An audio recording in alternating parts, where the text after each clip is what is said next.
Even filming when that happened, I want to reiterate. It was like, it almost sounded like someone was like screaming for help. They're good? And we weren't even recording, we just decided to go help because it was like Did weep weeps? unconscious and it was still daytime. Now obviously, I mean it's we're so far. Are yummy? I don't even know how to get back to the van. So I noticed there's beer bottles, White Claws. I mean they were having a good time obviously, but Yeah. oh shit, shit. No, dude, you know what's weird about this? Why is the tent and everything like, right off the trail?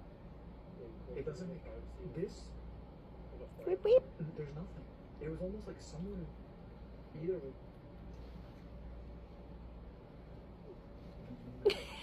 Hello?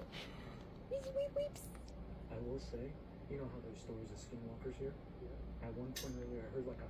Good. I said it was like a buck. I'm just saying, you know the story here. Good. Huh? They're yummy.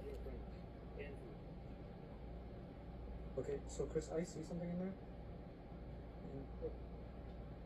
You sure? Is that one? Chris, there's something like brown in there. Look. Look. Well, actually, looking at it, I don't like. Oh, that's good.